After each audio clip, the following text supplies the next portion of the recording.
13 heures, merci de nous rejoindre sur RTI 1. Bonjour à tous, voici les titres. En Côte d'Ivoire, le projet de loi de finances portant budget de l'État pour l'année 2022 en examen au Sénat à Yamoussoukro, dans la région centre. Les ministres à tour de rôle doivent donc convaincre les sénateurs de la pertinence de leur programme inscrit au budget 2022 de l'État.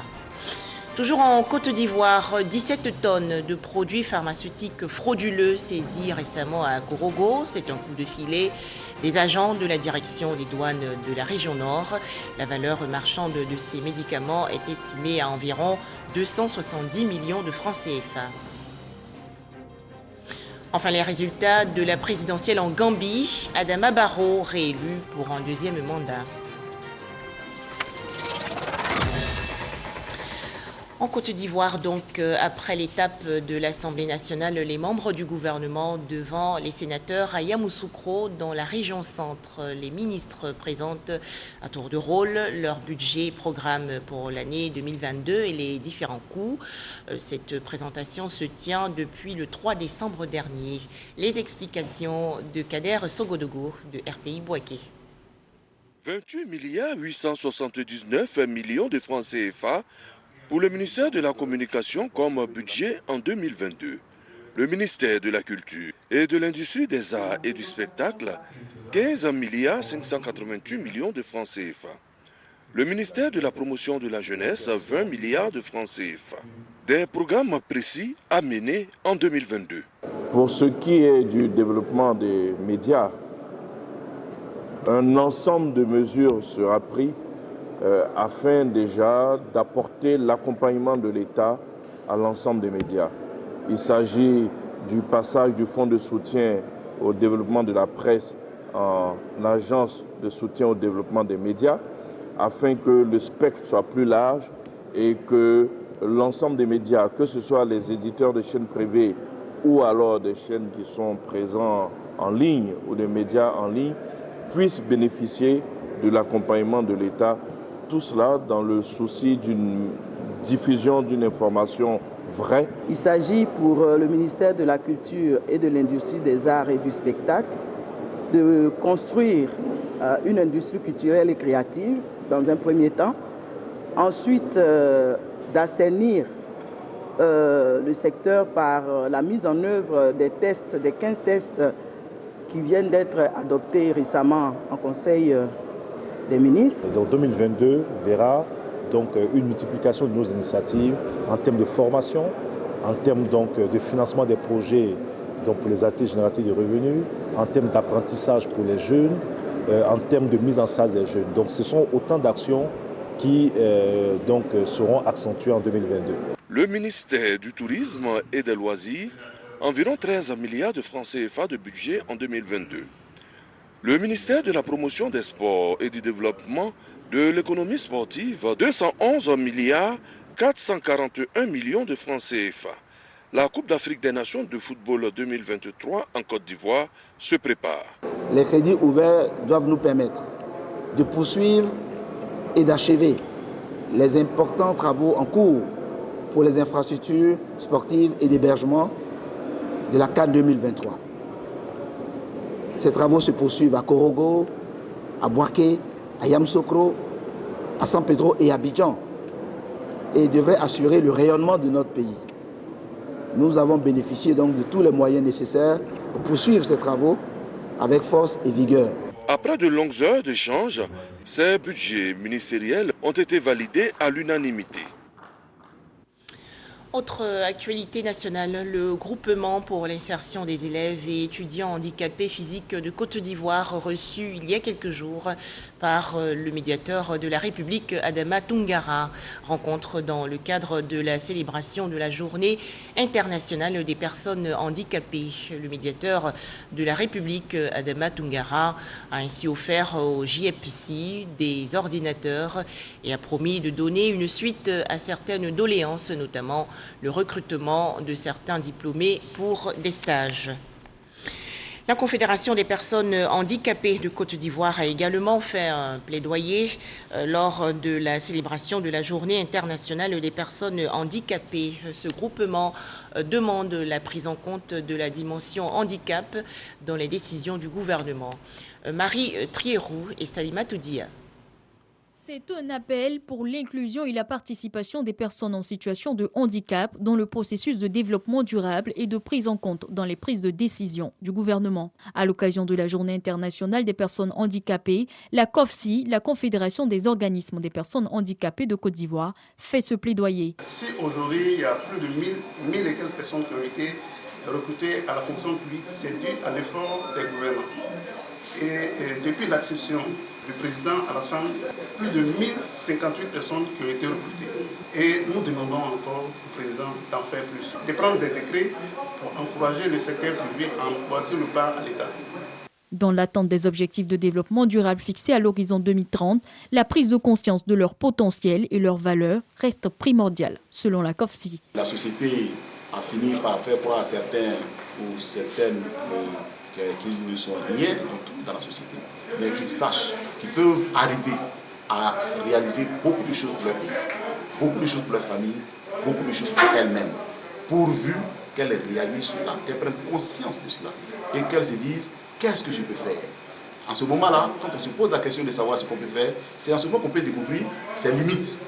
Plus d'1 milliard dans le monde, les personnes en situation de handicap sont des groupes les plus exclus de la société et comptent parmi les plus durablement touchés par la crise Covid-19 en termes de décès, selon le secrétaire général de l'ONU.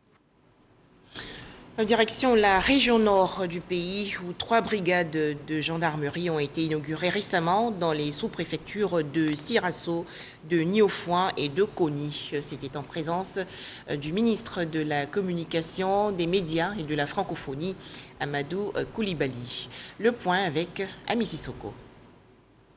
À Sirasso, Niofouin et Koni, dans le Poro, le ministre de la Communication, des médias et de la francophonie, Amadou Koulibaly, ouvre officiellement les brigades de gendarmerie de ces dites localités.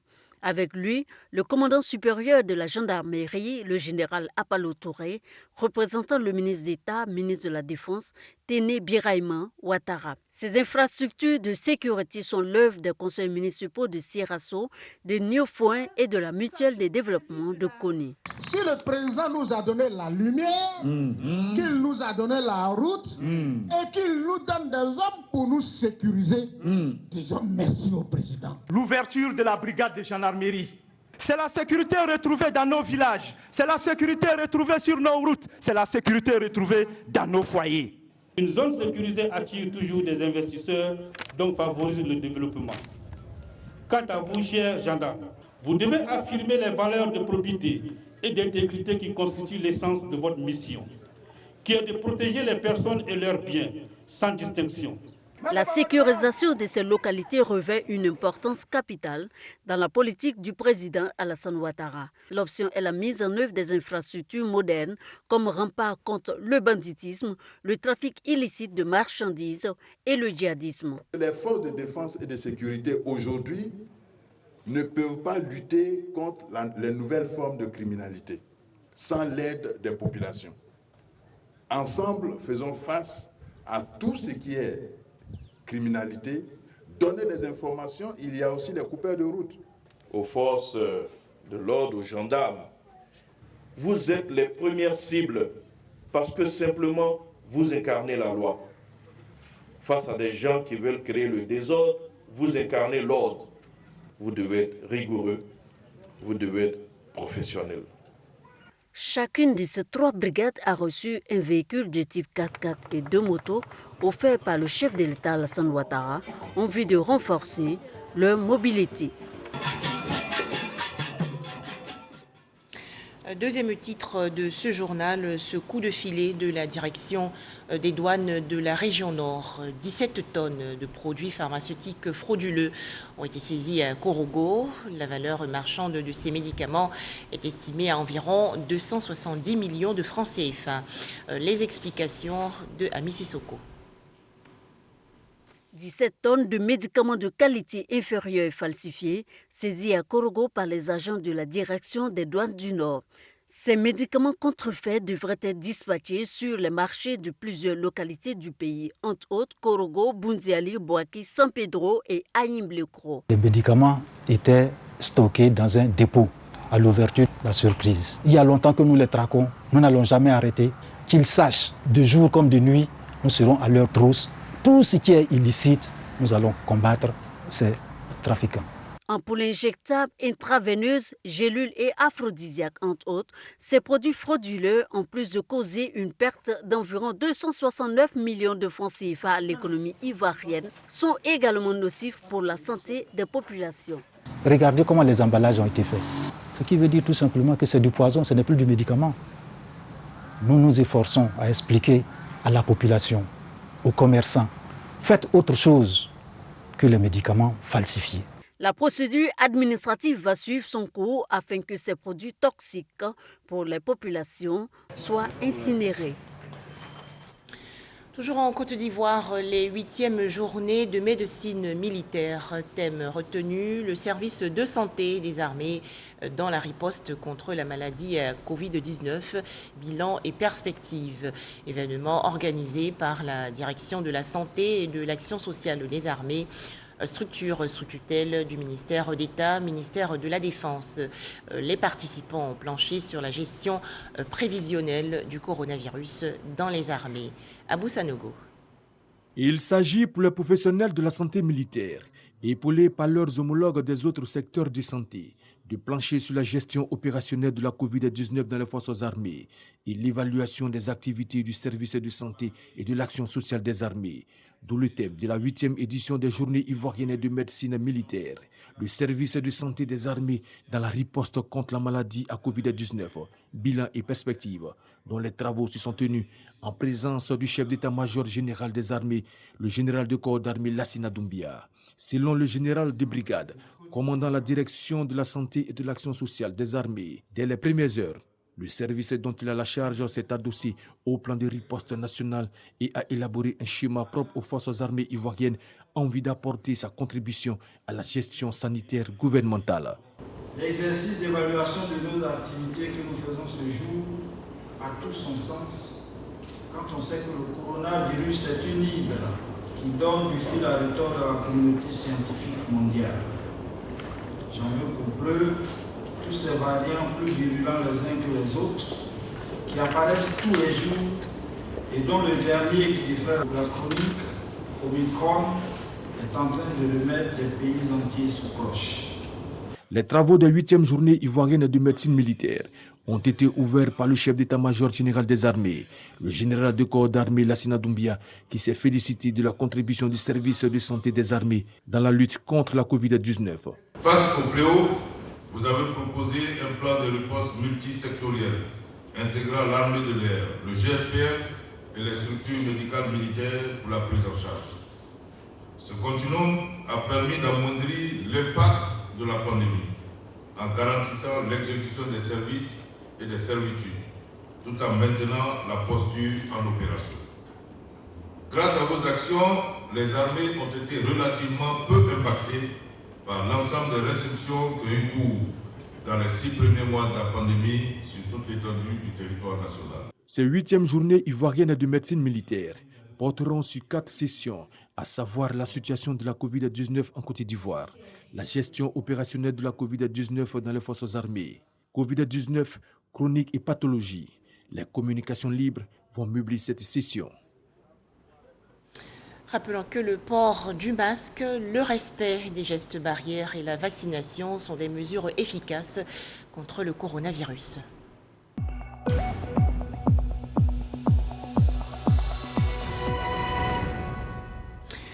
En Côte d'Ivoire, 7 nouveaux cas de coronavirus enregistrés hier par le ministère de la Santé, de l'Hygiène publique et de la couverture maladie universelle.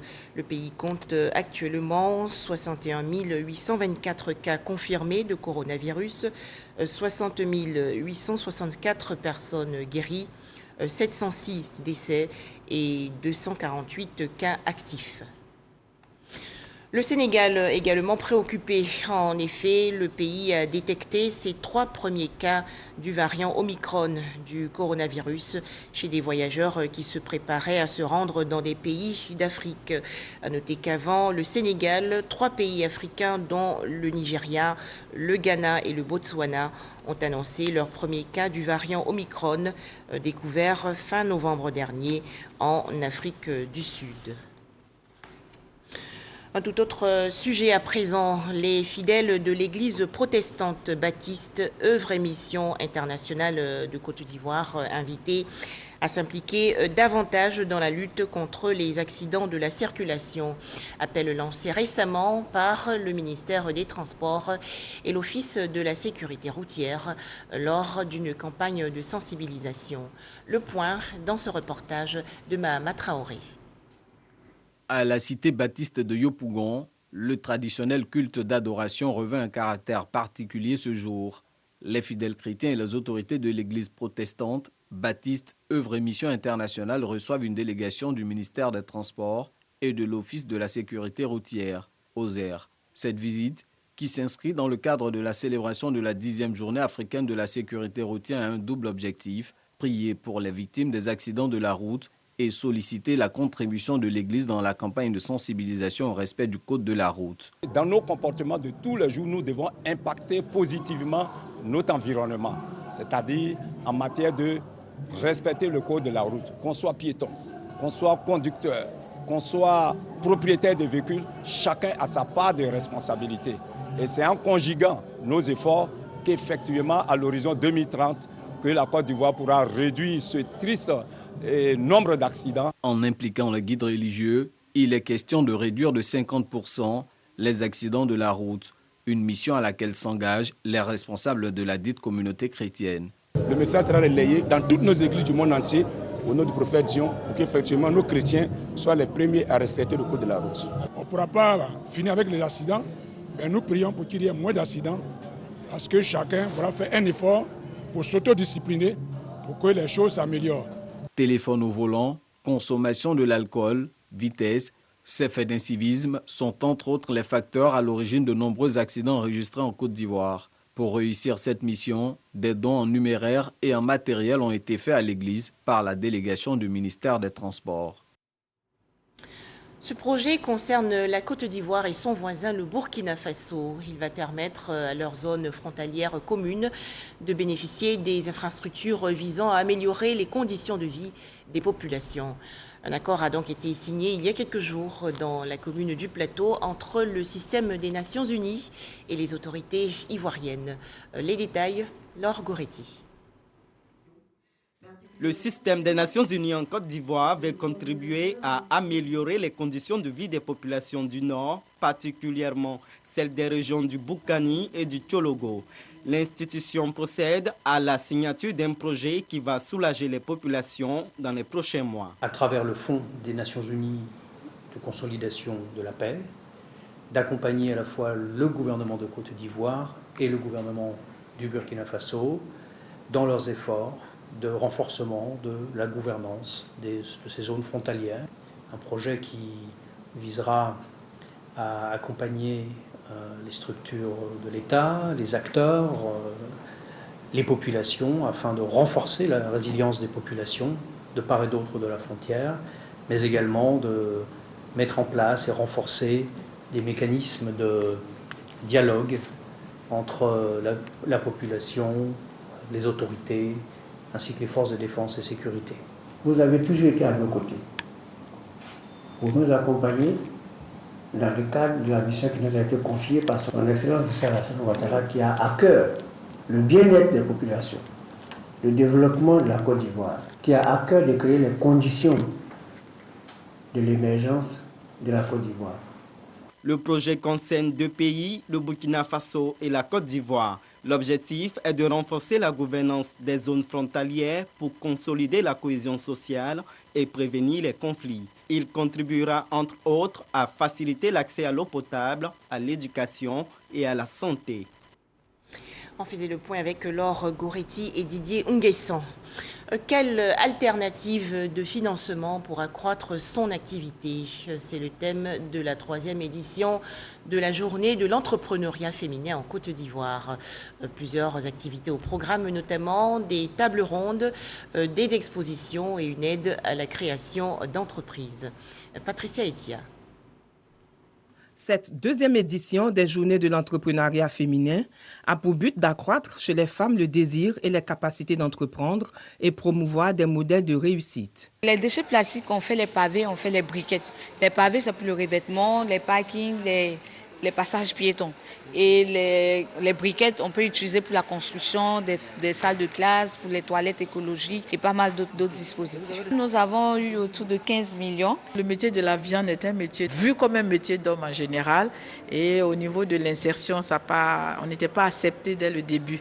Mais à force de travail, à force d'organisation, le contexte, les gens ont fini par m'accepter. On a commencé avec des fonds propres, on a souffert beaucoup, on a travaillé, on a économisé et on a bénéficié de financement bancaire. Occasion pour le projet européen Char de lancer son projet pour recruter et former plus de 200 femmes dans le secteur privé et public afin de créer des femmes leaders.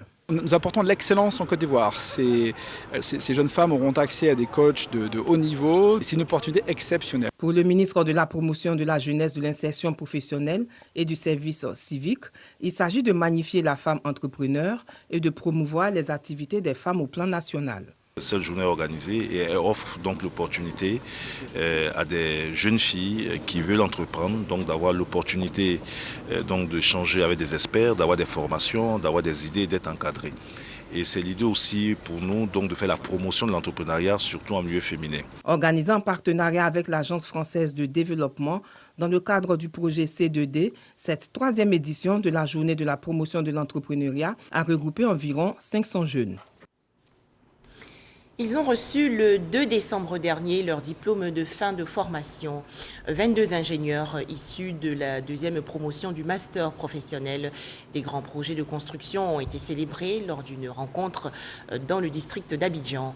Ces jeunes ingénieurs ont suivi un an de formation, dont 6 mois théoriques à l'Institut national polytechnique Houphouët-Boigny de Yamoussoukro dans la région centre. Les détails, Ange Kouakou et Abou Sanogo. Ils sont 22 managers des grands projets de construction. Ils sont issus de la 2e promotion du master professionnel baptisé du nom du ministre de l'enseignement technique, de la formation professionnelle et de l'apprentissage Kofi Nguessan.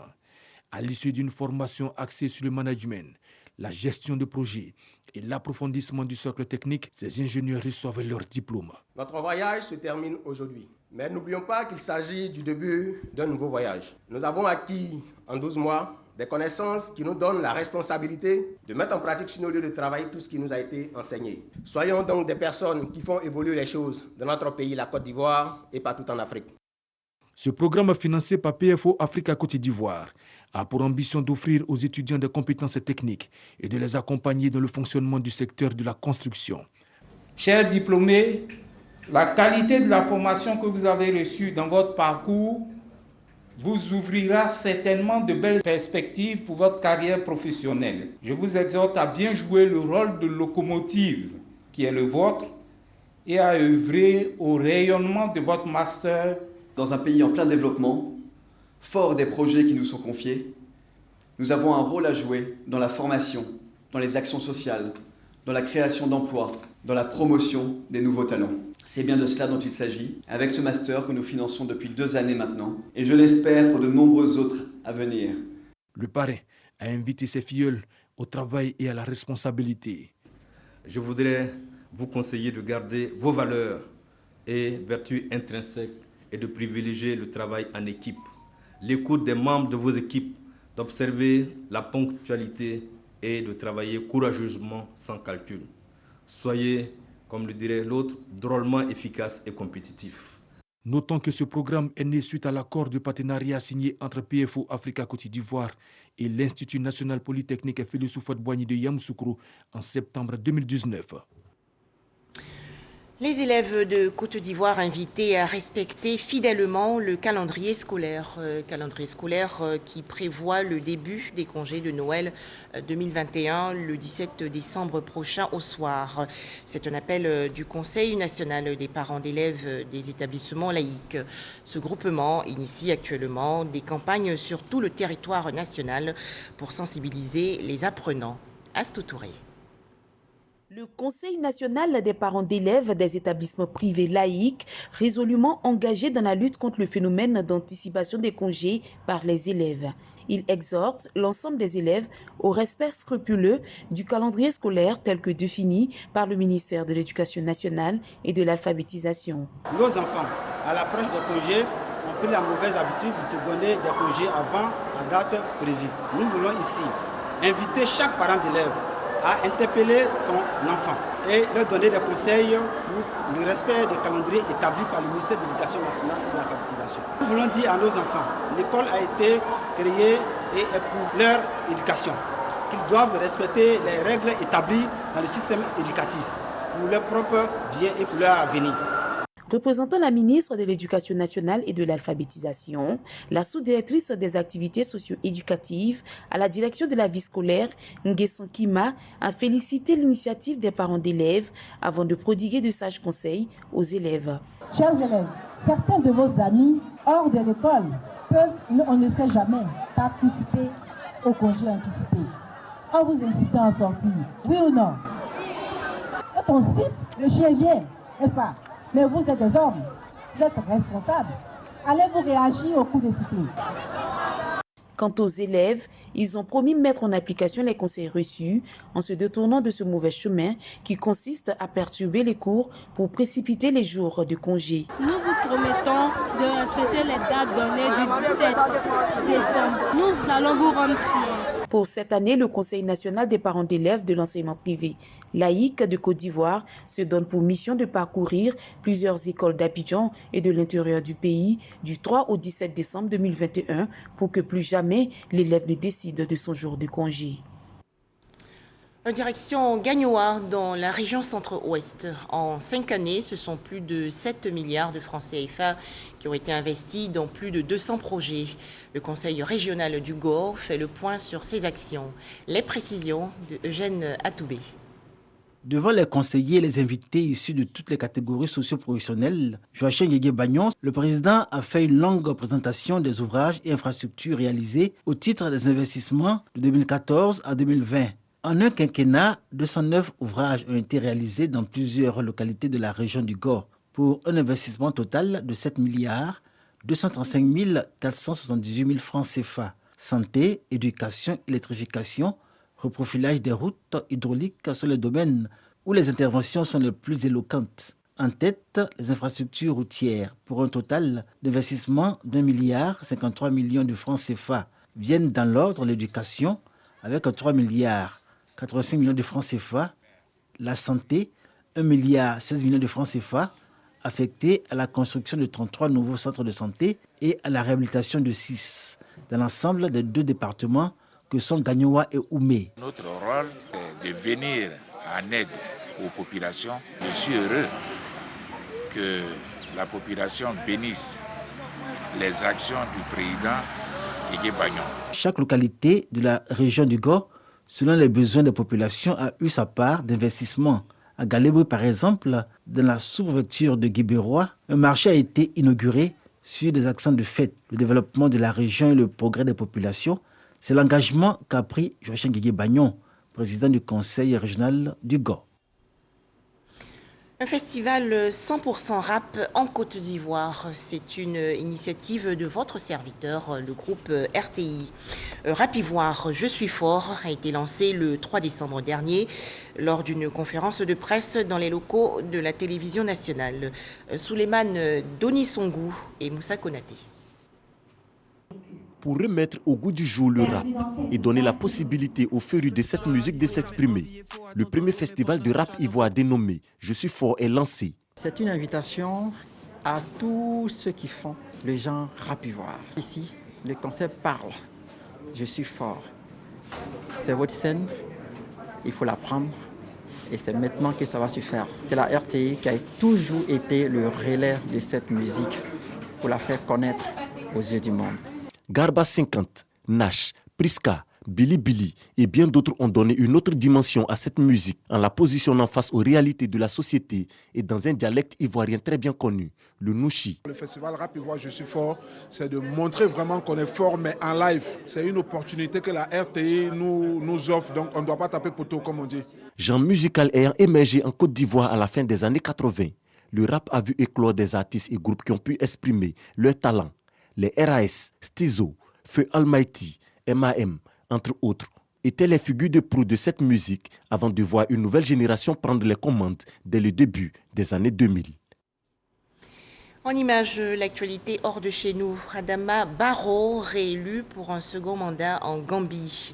D'après les résultats globaux annoncés, le président sortant l'emporte avec 53,2% des suffrages, loin devant son principal concurrent, Ousseynou Darbo, avec 27,7% des voix. Et c'est la fin de ce journal. Merci de nous avoir suivis.